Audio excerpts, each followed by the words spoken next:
यह कहानी एक छोटे से गांव में रहने वाले सोनू नाम के लड़के की है, जो अपनी दादी के साथ रहता था और जिसे हाथ कढ़ाई में गहरी रुचि थी।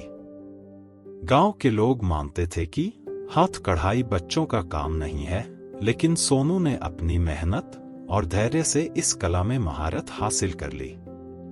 आइए जाने कैसे सोनू ने अपने हुनर को प्रदर्शित किया और गांव वालों को भी प्रेरित किया। और ऐसी मजेदार और शिक्षाप्रद कहानियों के लिए हमारे चैनल को लाइक, शेयर और सब्सक्राइब करते रहिए।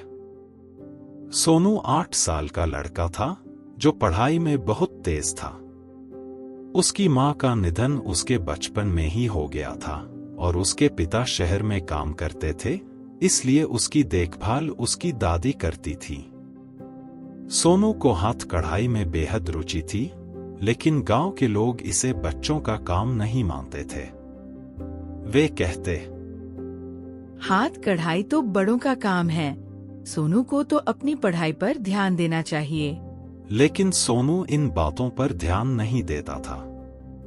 उसकी दादी एक कुशल कढ़ाईकार थी और सोनू ने उनकी देखरेख में हाथ कढ़ाई सीखना शुरू कर दिया। जब भी उसकी दादी दुपट्टों और परिधानों पर फूलों और पत्तियों की कढ़ाई करती, सोनू ध्यान से देखता और सीखता।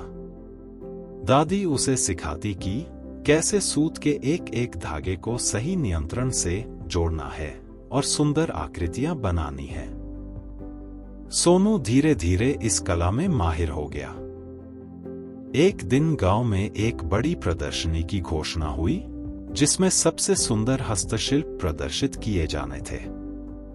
सोनू ने ठान लिया कि वह भी अपनी हाथ कढ़ाई का एक अनोखा डिजाइन तैयार करेगा और उसे प्रदर्शनी में प्रस्तुत करेगा। वह रोज स्कूल से आने के बाद पढ़ाई खत्म करके कपड़े पर कढ़ाई करता और एक एक धागे को सूक्ष्मता से जोड़ता। उसने रंग बिरंगे फूलों और पत्तियों से सजा एक सुंदर दुपट्टा तैयार करना शुरू किया। उसकी कढ़ाई में हर धागे का सही अनुपात और संतुलन था। उसकी मेहनत और सूक्ष्मता देखकर दादी भी हैरान रह जाती।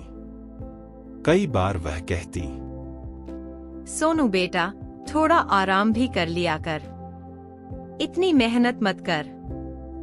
लेकिन सोनू अपनी कढ़ाई में इतना खो जाता कि उसे समय का ध्यान ही नहीं रहता।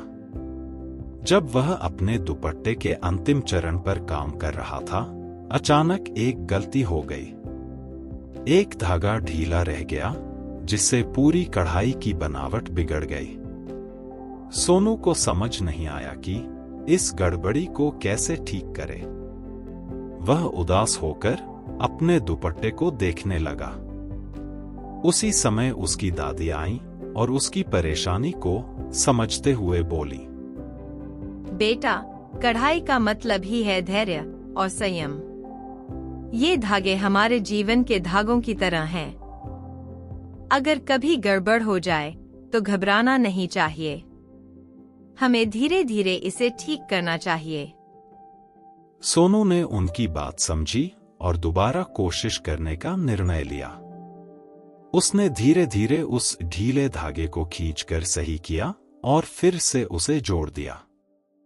इस बार उसने और भी ज्यादा ध्यान से काम किया और हर धागे को सही स्थान पर सावधानी से लगाया। कुछ ही समय में उसका दुपट्टा फिर से सुंदर दिखने लगा।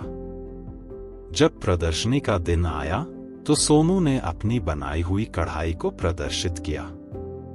गांव के लोग उसकी कला देखकर चकित रह गए।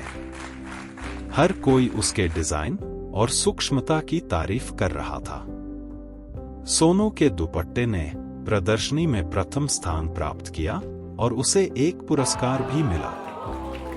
गांव वालों ने उसकी मेहनत और धैर्य को सराहा। उन्होंने यह भी माना कि कढ़ाई जैसे काम केवल बड़ों के लिए नहीं होते, बल्कि बच्चे भी शौकिया तौर पे यह काम कर सकते हैं। सोनू ने इस अनुभव से सीखा कि किसी भी कला या कार्य में सूक्ष्मता, धैर्य और नियंत्रण का महत्व बहुत बड़ा होता है। इस कहानी का संदेश यह है कि सूक्ष्मता और नियंत्रण किसी भी कला या कार्य के लिए आवश्यक गुण हैं।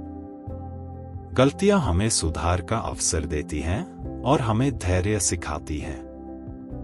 जब हम अपनी गलतियों से सीखकर आगे बढ़ते हैं, तभी हम सही मायनों में सफलता का स्वाद चख पाते हैं।